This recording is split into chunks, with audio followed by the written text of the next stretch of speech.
All right, well, let's get started today. I'm very excited to have everybody here, as well as my amazing guests that we have. If you don't know me by now, my name is David Tolkien. I am the Director of Business Development here at Shop-Ware, a cloud-based shop management system. Today we have how negative reviews can increase revenue. We've got Mark Clay and Tim Fiorito from SureCritic, who are going to talk to us about this amazing topic. And I actually believe in this topic quite a bit. I am always a believer that a wrong customer righted is a more loyal customer than someone you did good with in the very beginning. And so I'm excited to see the presentation today and hear what Mark and Tim have to say.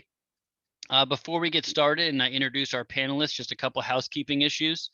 You get extra points and a free Shop-Ware hat if you want to participate, excuse me, in today's webinar. So if you have something to say, raise your hand and I will unmute you. We would love to hear your comments. A interactive presentation is much more interesting than Mark, Tim, and I talking at you. So feel free to raise your hand by using the controls down below in your Zoom, and I will unmute you and you can jump in. If you have any other questions, feel free to add them in the Q&A right there in the Zoom panel, and we will either get to them in the middle of the presentation or we will get to them at the end. I think that covers everything that we have today. Again, value your participation and interaction. We will make this available on our YouTube channel and we'll send it out to the SureCritic team as well. Certainly, this will not be a commercial by any means for SureCritic, but we are glad to have them here today. And if you are interested in their product at the end, please let me or them know in the chat. And we'll make sure to have them reach out. So introducing our panelists, first we have Mark Clay, Business Development Manager at SureCritic. Mark has over 25 years of experience in technology sales and sales management, with the past 8 years actually spent in the automotive industry. He's a U.S. Navy veteran and Southern Illinois University graduate. His career has spanned many things from DoD computer system development and compliance, IT infrastructure, industrial automation technology, automotive diagnostic and shop management software, customer reviews, CSI. He's really been all over the place, I would say, but definitely with a focus in technology, reputation management, and automotive. And he's successfully helped over 500 shops exceed their AAA CSI requirements, which I think is great. So we're really glad to have you here today, Mark. Thanks for joining us. Thanks for having me. And then we have Tim. Tim is the COO of SureCritic. When he's not rebuilding the engine on his 2003 BMW 540i, he's rebuilding the way that businesses interact with customer feedback. He's really combining his passion for great user experience. He's got more than 16 years of management experience, and he is responsible for co-inventing a patented concern resolution technology. We'll have to hear more about that. I don't think that's a commonly used term, a concern resolution technology, but we'll be excited to hear about that. And he's very passionate about the way businesses like AAA shops improve and resolve negative reviews. For those of you that know me, I come from a background in the reputation management space where I was at Demandforce in the early days in the automotive times. And so I have a passion for reputation management and gathering reviews, feedback. I'm a big proponent of using customer feedback to generate qualitative and quantitative data that can be used to improve shop efficiency. I think we generally view good reviews as good and bad reviews as bad. And I think that's really just sort of scraping the surface of what reviews can do for a business in terms of insight and growth. So that's enough about me blabbing along. So without further ado, I'm going to pass things over to Mark and Tim. Again, really glad to have you guys here, and I'm going to let you take it away.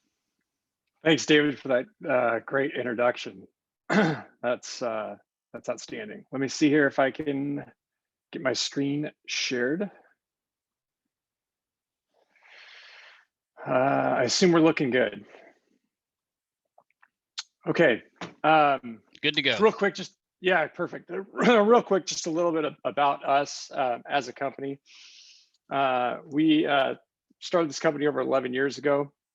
Really understanding, my business partner David and I started this company 11 years ago, really understanding that CSI results weren't matching up with what online reputation was in the automotive space for dealerships and for repair shops. We knew there had to be a better answer by getting verified feedback into the public domain and soliciting customers for that feedback and giving them an easy opportunity to generate reviews. And over time, over the last 11 years, our products and services have really evolved from being, just a verified review platform to truly a customer insight platform, gathering feedback about all aspects of the customer experience while they're in store, while they're outside of the store, about their products and services that they have, whether it's the service visitor, whether it's their vehicle in general. We've got over 7 million reviews on the platform and 6,000 auto repair facilities in the United States covering us. We've got partnerships with some great enterprise businesses like Hyundai, Genesis, Subaru, Mitchell 1, AAA.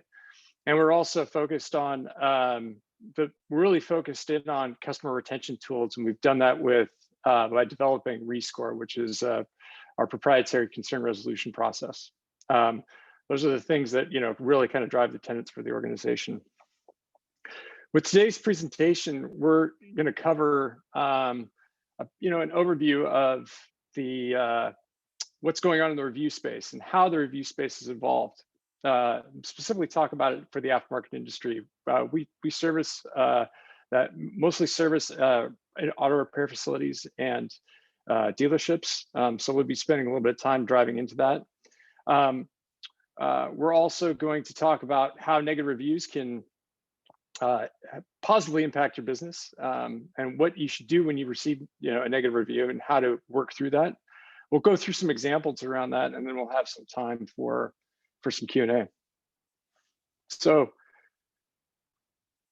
moving through this, we're going to really kind of lay a baseline for what's going on in the industry. So you probably heard that reviews are important. We've been saying reviews are important for over 11 years, but reviews are still very important. They continue to be even more important. One of the things that we want to point out is that the automotive industry, the automotive aftermarket, the automotive dealerships, collision repairs, consumers, people choosing reviews, this is one of the top tier categories. Only the restaurants, hotels, and healthcare sit above it in terms of ranking. This is done by Bright Local. They surveyed customers to try to assess the importance of this. So, what we decided to do is take a look deeper into the automotive industry. Obviously, this is where our customers are, and we wanted to get a greater understanding of what those consumers are looking for as it relates to the automotive industry.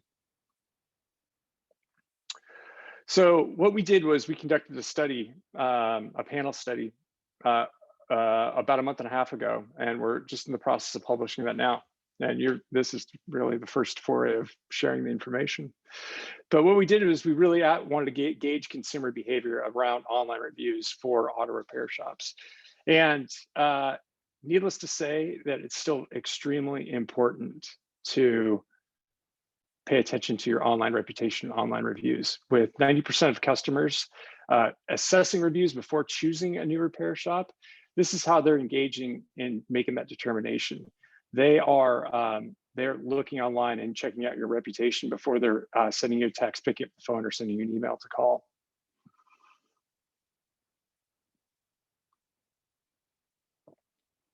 When we dive into that further, we want to ask them, what are the sources for choosing a repair shop? And so, interesting enough, reviews are, it's 32%, right? So we've got the recommendation to friends and family. Price is an issue. Obviously, location is an issue. You're only going to have specialized customers that are going to travel past other repair shops in order to be able to go into your facility. But then we get to reviews. And of those top 4 things, really your online reputation is the only thing that you can truly influence the outcome of for the perception of those customers. So it's still wildly important. And the interesting thing is how important these things are versus other things like the website, social media postings, appearance, online advertising, and traditional advertising mechanisms. So it's going to be really important to pay attention to the online reputation portion of this, because it is one factor that can be influenced above all else. One thing I always thought was interesting, and there's this story that I tell Tim about a conversation that I have had with my father and how things have changed. And I won't take up too much time, but for my father's generation, if he got a recommendation by a friend and family, which is number one, that was a done deal, right? If he said, "Can you recommend a doctor?" He would get the number of that doctor and go to that doctor. Good Italian restaurant, go to that Italian restaurant. And this conversation happened with him because he had told me about a restaurant that he had gone to with my stepmom. And then like 3 months later, he said, "Hey, did you go to that restaurant?" I said, "No, I didn't go to the restaurant." He said, "Why?" I said, "Well, because I looked them up online, I saw the reviews and I didn't like it." And that led to this conversation where he was saying, "What do you mean you didn't like? I told you it was a good restaurant. You had your father who you respect. Like I told you to go there. It was good." He's like, "And now what you saw online trumped my opinion?" And I was like, "Yeah, it did." And so I think what's interesting is that even though a recommendation by friends and family is 46, there are very few people, regardless of the source of the recommendation, that are not going to do their due diligence and check you out. And so what used to be a slam dunk from a word of mouth, "You should do this," is now really just a lead, and you still have to back yourself up online in order to make that really happen. Yeah, absolutely. Absolutely. That's a really good point. Another interesting piece of this is, how many people are willing to travel farther for a shop that has a higher reputation. 56% of people, are going to travel farther than the shop down the street for a street that has a better online reputation. Now, that's extremely interesting, and it's very true. I recently traveled over 50 plus miles to go to a very specific shop. While there are other shops that I could have talked to about my specific problem, I went way out of my way to go see a guy who was a true specialist, just because he had, one, the online reputation, and two, he was an expert, perceived expert on the forums and through the community. So people are willing to do due diligence. This was just anecdotal from my part. The other side of it is that people are willing to pay more at a shop with higher ratings. 50% of people say they're willing to do it. So it's one of these things that feeds in between, it feeds itself. Higher paying to improve process, paying to pay attention to customers when there's a low score, and moving through that process yields higher results in the end. And Mark and I will go into a little bit more detail around that too. Okay, so that's kind of what's going on, as far as the baseline of things within the industry. Kind of really want to talk a little bit about what customers are doing, and their interactions, and kind of the things that they're paying attention to and what they're looking for. So, there's many review sites out there. Google is obviously, in the last couple of years, because they've made it so much easier to collect reviews, they have become very dominant and become the stopping point, because when you search somebody in Google, it becomes a single point place for seeing what happens in search, but then also seeing what's in the local places page. That's one of the things about it, that Google has increased its dominance. And you can obviously see one of the more interesting things is that in Bright Local study here, Yelp is not as big of an influence factor. It's not a big influence in automotive, but it's a much less influence factor than it is overall. And obviously that trend has decreased over time. Facebook, people still pay attention to Facebook and Instagram. People are on those platforms on a daily basis, but they don't necessarily know where those are coming from. There's still a lot of invalid accounts on those sites, and so there's a low level of trust around those.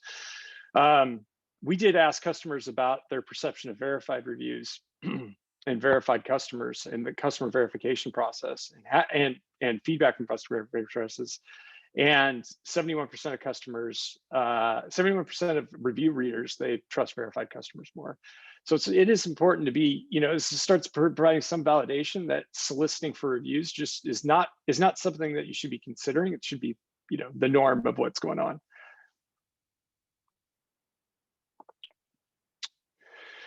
Interesting enough, a 5-star rating is not the best rating. So, customers are not looking for perfection. And I think that's an important piece. It's not about having a perfect reputation. We'll get into a little more details here, but it's, you could say, hey, look, I want only 5 stars, but now it starts, looking a little false and not realistic if it's only 5 stars. So, customers are looking for anything that's 4 stars and higher overall. And if most businesses are going to be able to achieve a 4-star rating just by nature of managing the reputation online and soliciting customers. So it is very easy to reach that goal. The important thing here is that it really drops off a cliff for consumer perception after we get to that 4-star level. So it's very important to know what it looks like when people search on your name in Google. What's that first initial perception of your business? And if you're not doing something about it to try to take advantage and try to make sure that is north of 4 stars and has a very good presentation level. And that kind of feeds into where does it become a factor from an overall rating.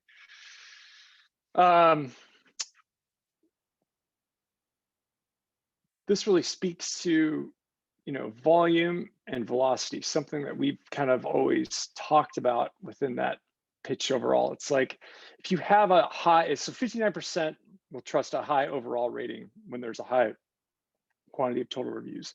And really what that means is you gotta have a trickling in of reviews on a regular basis on that site, especially Google, or on other sites where you are soliciting reviews. It doesn't have to be the floodgates are open, but we just have to have some level of recency in the perception of consumers. 59% want to see high ratings with a high quantity, and 66% want to see recent reviews with that high rating in order to create that perception.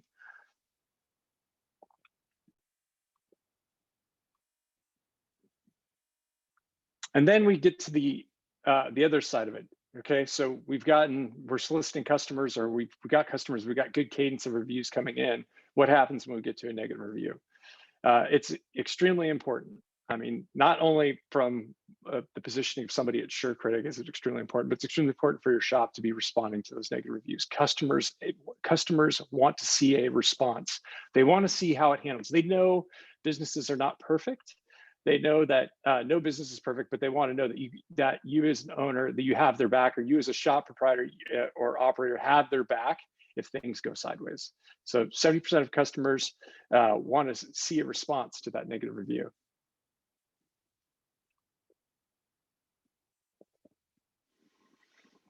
We also asked them which of the following would most likely change your impression of automotive repair shop when it comes to negative reviews. And the most impactful way is to respond with some level of solutions. They want to see that negative review have a response, and they want to see that it was resolved. Interesting enough, only 7% reported that nothing would change their opinion. So taking some level of action is the immediate key. And Mark's going to talk a little bit later in here about the types of appropriate action that can really yield positive results that don't, they're not moving mountains and don't, some are very, very low cost from that standpoint. I think the easy thing here is to get in the habit of responding to all reviews that come in. If you're a larger organization or larger shop where, there's less personalization, it's still a people business at the end of the day. And so people want to have that relationship. They want to feel like, if they're writing checks, big checks for customer pay events, they want to feel like that they have that relationship with somebody that they can call and, confide into and be able to say, look, I trust you in your judgment, right? There's a lot of trust in this. There's a lot of mistrust that's been preceded in this industry.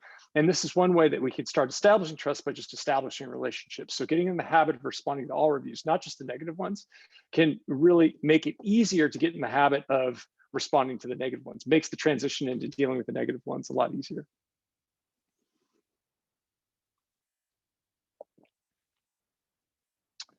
And, interesting enough, when we talk about customers' expectations, 61% responded and said that, the solutions that were there improved their perception. That negative review improved their perception of the shop, or the dealership. So what we want to do is we want to make sure that you understand that not only doing the action, benefits, potentially benefits that, but it's also even, for that particular customer, they can move to, changing your perception, and that person's going to tell another person, going to tell another person. So it's a very easy way to retain a customer overall. And Mark will talk a little bit more about the benefits of that customer retention. But after your most recent negative review, did the automotive repair shop follow up with a solution for your concern? Yes, it improved my opinion. Yes, but I wasn't satisfied. But 25% people wanted more. They wanted a follow-up and they didn't get it. So it's something they want. They're expecting that. They want to have that there.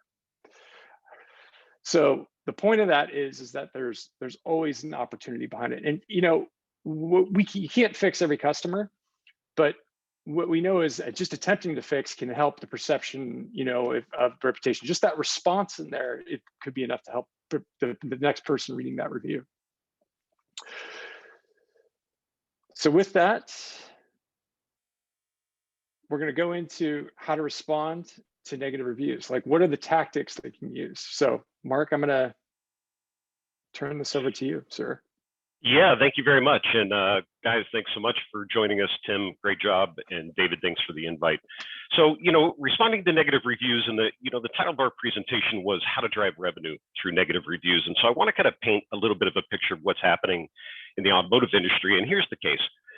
Year over year, industry trends are showing that shops are experiencing a lower count of ROs, but an increased value of those ROs. So that means that you have a smaller customer base, but shops are more profitable from having higher average RO costs.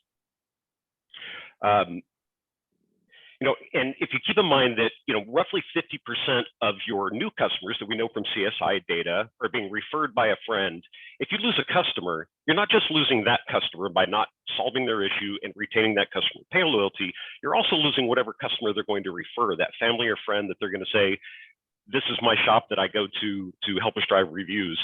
And reviews equal revenue, not only from customer pay loyalty, but also from new reviews, right? So we've seen statistically that shops that increase their star rating by 1 star see an average of 5 to 9% increase in overall revenue, and as well as driving that side from retaining customer pay loyalty. So we'll go through some of those and really talk about the fundamentals about how to respond to reviews to get the best response from our customers and solve their issues. Like Tim pointed out, a customer leaving you a negative review is them literally reaching out to you, asking you to solve their problem.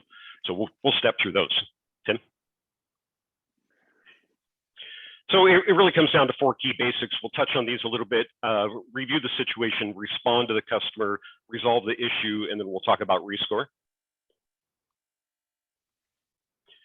So responding to negative reviews, this one is pretty straightforward, right? The first thing you got to do is review the situation. Let's assess what took place. Let's assess what happened. Is what the customer says is saying factual? Did this event really take place in the way that they saw it? That doesn't mean that we reach out immediately in the public domain and make our argument. It means we talk to our staff, we look at receipts, we make sure we gather the information. This is the time for you to get your emotions in check and don't have that responders regret after you click the button and have to go back and adjust it later. When you're ready, Tim? Yep. Okay. Second is to respond. Guys, this is the time that we have to fall on our sword. This is the time that we don't necessarily have to take responsibility, but we definitely have to sympathize and be apologetic and have the customer feel that they were heard. And we'll see what that data looks like in a second. You want to be specific. You don't want to use a canned response. But ultimately, what you need to do is provide a solution, right? And from Tim's data that you saw, 71% said they want to see shops that respond with solutions. And here's the big thing, guys, move it offline. You don't want to get into an online battle with the customer. This is the time to say, sorry that you had that experience. We're taking a look at it and we're going to reach out and communicate with that customer in the way that they want to be communicated with. If they're a text customer that you always text with, text them. If they're somebody that you need to pick up the phone and call them, call them. Identify what the issue is.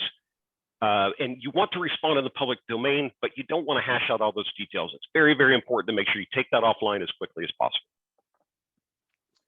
Yeah, and real quick, Mark. The second point of this is, responding to all reviews. I hit on this a little bit earlier, but people really want a friend at the store. They want a friend at the store, and they want to feel that there's a one-to-one relationship there. And to me, it's this low-hanging fruit and establishing that back and forth in a world that's seemingly non-personal, where we have a lot less face-to-face interactions.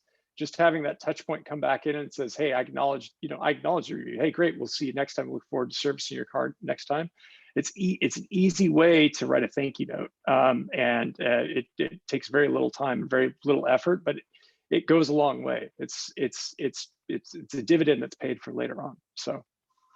No, that's a great point, Tim. Thank you very much. And the other thing too, guys, we have to keep in mind is we really have to make this part of our business practice, right? This isn't an optional aspect for doing business. Love it or hate it, this is the way customers shop. We saw the data earlier that 90% of your customers are going online to make a buying decision. David shared his anecdote about the situation with his dad.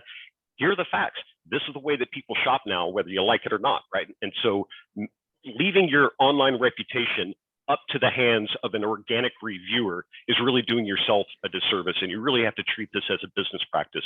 So in talking about organic reviews, the people that reach out and leave organic reviews either had a really bad experience or they had a really super experience. But there's 90% of your customers or 99% of your customers in between that got what they paid for, and will share that feedback online with you if you just simply ask them to. So this is also a story about taking control of your online reputation. Okay, so step number 3, resolve the issue, right? So after you move it online, you got to reach out to the customer, maybe throw them in a perk. It's one of those concepts that if you have a customer that would have stayed with you and would have referred friends and maybe had a transmission replaced or some major service and was willing to pay a shop $500 or $600 or $800 for a repair, is it worth giving them a small discount off their last service because they had a bad experience? Is it worth throwing in a free oil change to be able to retain that customer pay loyalty?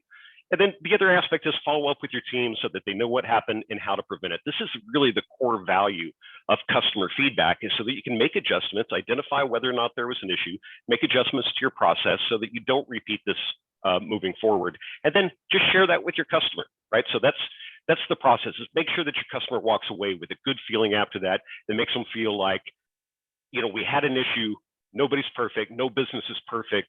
They addressed it and solved it for me. And because of that, I'm going to continue to take my vehicle back to the shop to be repaired. Ready, Tim? Yep. The last process is one that we touched on earlier. This is SureCritic's patented concern resolution technology. We're going to talk about it in a couple of slides, but the fundamentals of this are very simple. If you've successfully addressed a customer issue, you kindly ask them to leave you a new review, and that revised review is what gets posted in the public domain, along with the initial process, so that a customer look, we all know what it's like to look at reviews. Everybody knows what a 5-star review is. Nobody reads 5-star reviews. We go to the 1- and 2-star reviews and see what the issue is, whether you're on Amazon looking at a restaurant or taking your car to a mechanic or looking for healthcare, right? This is our normal interaction and time that we have is to go look at the negative reviews. So what if every negative review you saw on Amazon, not only did you see what the issue is, but you got to see how the provider replied and resolved it, and you got additional feedback from that customer that they were satisfied. That's the beauty of Rescore, and we'll talk about that in a little more depth. And the other beauty of Rescore also is customers who successfully complete a rescore, meaning they had a negative experience, the shop fixed it, they came back and left a review, spend more money and come back more frequently to your shop than somebody who just came in and didn't have a bad experience. So on this, this slide is basically telling us a couple of things, but it's basically customers who came in with a 1-star review and then rescored it to a 5-star review all pretty much shared the same sentiment. They just wanted to be heard. They wanted to feel like their concern was addressed. Somebody apologized to them, they gave an explanation, and somebody followed up to finish that process. And as a result, like I said, our customers vote with our dollars. That 1-star review was turned into a 5-star review, and you can see the numbers there, right? It's pretty universal across all of those. So it's real simple. Apologize, acknowledge there was a problem, address the concern, and follow up with these guys, and they'll bring their vehicle back to you. Yeah, those are really important points. Customers want to if there was something that was really put in the ditch, they want to understand that, hey, look, sorry about that, acknowledging that there's an issue. And then, having those remediation steps. I mean, it seems simple.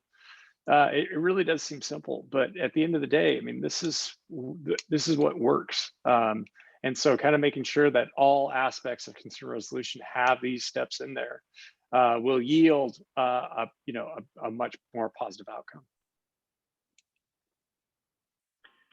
So in responding to negative reviews, and this is a great slide, and I realize it may be a little difficult for somebody unfamiliar with rescore, but essentially what you see on the left-hand side is the original rating, and then what the rescore rating is. And so for customers who left 1, 2, or 3-star reviews, 86%, 87%, and 91% came back and left a 5-star review after the shop resolved their issue, right? And so now that's the review that gets posted in the public domain. The other aspect of that are, like we talked about before, revenue opportunities. Good reviews boost your SEO. 90% of the most influential local SEO ranking factors include reviews. So you want to be placed higher on the in the local search. When somebody searches for auto repair in your area, you got to keep generating fresh, relevant reviews, because that's a big driver. Potential customers want to see how well you handled them, and happy customers come back and spend more. And this is just statistical for us. So responding to negative reviews, when is it the time to move a negative review? And this is really simple. We have terms and conditions, everybody does, to govern this. Essentially, if it's something that's vulgar, offensive, or somebody that's accusing you of committing a crime, if personal information are disclosed, these are the only times that you really want to be able to remove a negative review. A negative review based on a negative customer experience is an opportunity for you to solve that customer's problem and retain their customer pay loyalty. Yeah, and in most of those scenarios, you would not be able to even go through a rescore process based upon the content that's in there anyway. So it doesn't matter what platform that we're talking about for this type of content. Generally, all review platforms have some sort of escalation for something that fits into these categories. Right, so here's what the rescore process looks like in the public domain. If you start down at the bottom, you'll see that this verified customer left a negative review or 1-star review of a shop or a dealership that had a complaint. The location responded back to them and said, hey, thanks for your time. We appreciate your feedback. We use it to help everybody. Jay's going to give you a call and solve your issue. And then once they solve the issue, the shop has the ability to request a new score and this would be the response, right? So first, a 1-star review, they turn this customer into an advocate for them. They've converted that 1-star review into a 5-star review. And the next customer that comes along gets to see all of these and that customer service experience, right? They get to see that there was a problem. They get to see that the shop said, we're going to get it taken care of for you. And then they get to see what the end result is, right? So it's a full circle of that customer experience cycle that, again, not only increases customer confidence for a new customer that's coming in, but this is a customer that's going to continue to bring their vehicle back to that shop more often and spend more as a result of that rescore experience. So we wanted to take a look at what a couple of shops see out there that currently use the SureCritic tools. This is a group up in Rhode Island, Melvin's Tire Pros. They have 4 shops that use our product. And there's a couple things going on here. Down on the lower right-hand side, they've only been with us for about 3 months, and you'll see the amount of reviews they've generated since they've come on board. Their star ratings are very high. Remember, because through SureCritic, you're requesting a review of every one of your customer, your average star rating is going to be higher than relying on the organic reviews, right? If you're trusting your online reputation only to organic or unsolicited reviews, that star rating is, of course, going to be lower because it's much more difficult to offset a low score review that may come in with the resulting high score reviews. So with a tool like SureCritic, you're requesting these reviews from every one of your customers, and you can see the volume that they're running there on the right-hand side, pretty tremendous. As a result of that, that's really helped their SEO placement. The SureCritic Premium Business Listing, which is the repository page online that SureCritic provides for SureCritic reviews, publishes number 4 on Google, so it's the 4th response. In the organic search panel there are 765 SureCritic votes that show up in the Google Knowledge panel when searching for new tires or auto repair in the North Kingston area. And over on the left-hand side, you'll get an example of what that premium business listing page looks like. So you can see the breakdown by star rating. You can drill down to be able to see, or your prospective customers can drill down to see each of those negative reviews, and hopefully a rescore response as to how you settled those.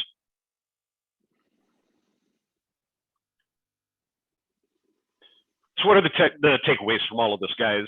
Industry-wide, you got to prioritize your online reputation and don't let it be an afterthought. You really got to make this a part of your normal business operations to be able to respond to every review, attempt to resolve every customer's issue, and try to improve your online reputation. Customers seek out negative reviews before choosing a new auto repair. Like we talked about previously, this is how your customers are making a buying decision. They're going online and seeing what other people have experienced, like we mentioned previously. And if you give them a tool to be able to also see what the resolution of that is, that's going to increase that customer's confidence. Fix the problem of an unhappy customer can create a loyal customer for life. And this is what we're talking about with customer pay loyalty. So you want that customer to keep coming back to you. You want them to drive further if some shop is advertising to them in the meantime. You want them to continue recommending you to their family and friends, which is going to make up 47% of the first-time visitors to your shop. Yeah, and go. Sorry, Mark, go ahead. No, please, Tim, go ahead. Well, the one thing that I was going to say is, Mark talked about it earlier. It's like, set forth a process in place for handling customer feedback. Set forth a process in place for consuming the customer feedback, reading the comments, and figuring out if there's process, personnel, or the adjustments that need to be made within the organization.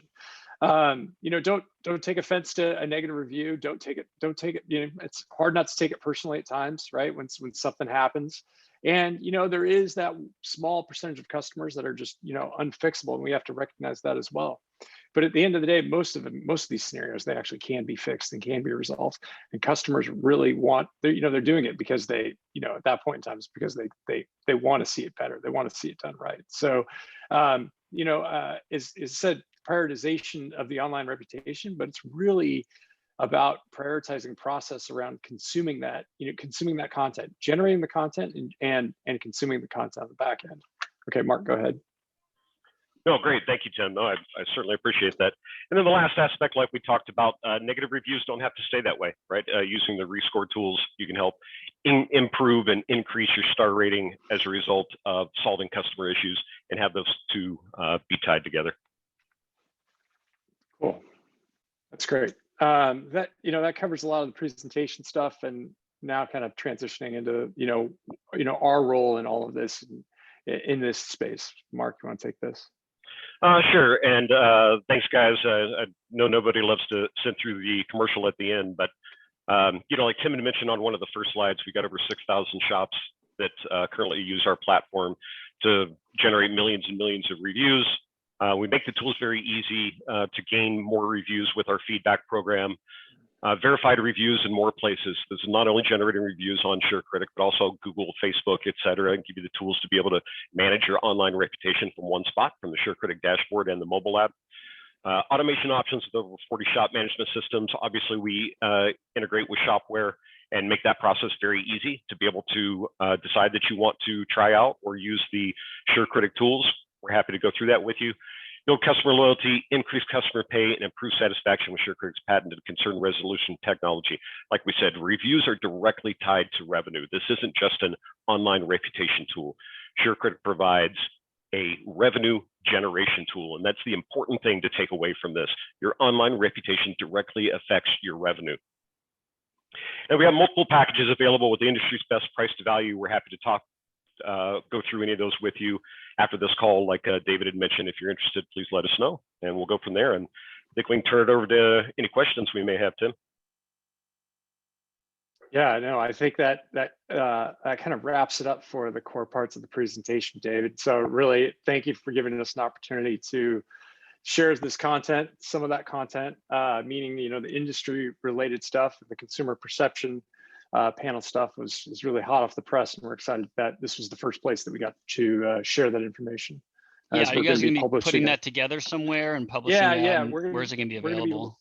we're going to be we are just going through final proofing and going to be pushing that out in the next week as something available, that study available on our site, and we'll make that available to you guys as well and to the attendees here.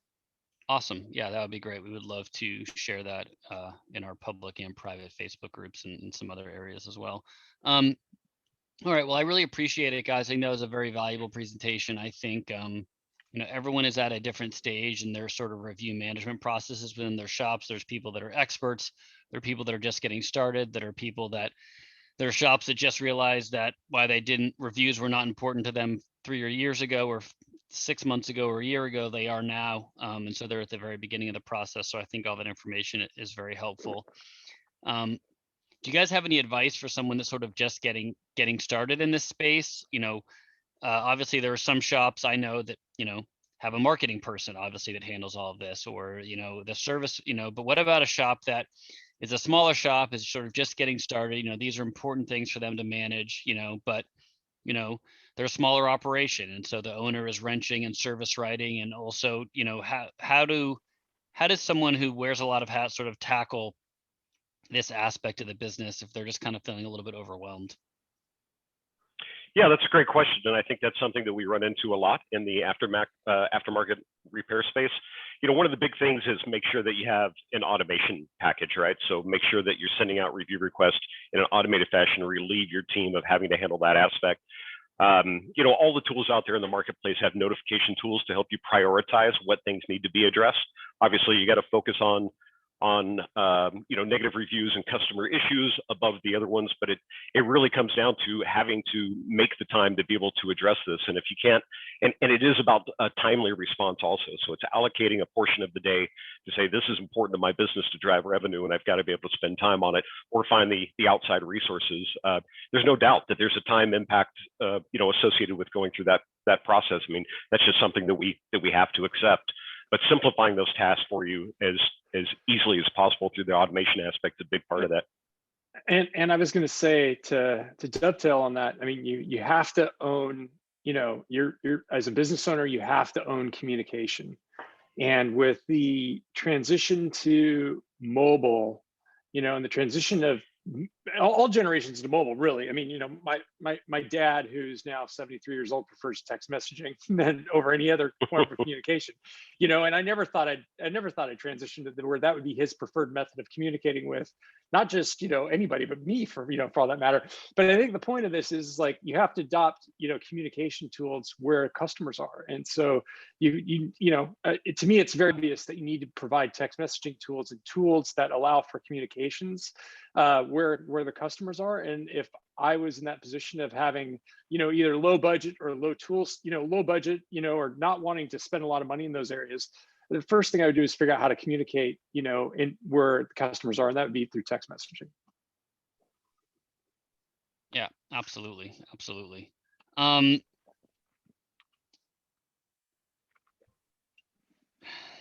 of the questions that I often get is like, how much of an impact does the reviews that I get impact how I show up on a Google search, and how important are reviews to my search ranking? Yeah, another great one. Tim, you want to take that one? Yeah, I can take that one. It's important in all capacities to generate reviews as part of that algorithm. Google is going to favor, they're not necessarily going to favor they're not going to necessarily favor the top score, but they're going to favor one of the top scores. So, are they going to favor a shop that's got all 5 stars? No, not necessarily, but they're going to favor the ones that have some level of cadence across the board on review sites. They're going to favor ones that are generating reviews on Google. Google, the whole idea of pushing reviews into Google, or pushing reviews on any platform for that matter, is just having some regular cadence to them, not an abnormal cadence, not sending up a blast and asking a bunch of people to write reviews, and not being consumed with trying to get every consumer to write a review. I mean, you don't want to take your efforts in that world as well. I think, when we talk about it, it's good to have a diversified strategy. We talk about having a diversified strategy, making sure that, when somebody searches on your name in Google, that first top half of that page that shows in there, is well rounded, and then having some level of cadence that trickles reviews on those sites is going to be important. There's no magic number though. Damn, no magic number. All right. How about that? All right. Well, that's all that I have coming in from our audience today. Tim and Mark, I really want to thank you guys again for being here and for the deck that you put together and the insight that you added. We'll definitely be repurposing this and pushing it out in a lot of different places so people will be able to see it. As always, if anybody has any questions about SureCritic or anything today, my email is on all the webinar follow-ups. Please send me an email and I'll put you in contact with these guys and they'll be happy to help you out. And if anybody runs a junk removal service, I think Tim's Garage needs your services. So make sure to reach out to him and hopefully no one's writing a review about that. All right, guys. Thanks a lot. Have a good one. Really appreciate it. Everyone take care. Thanks, guys. Thanks again. All right. Bye.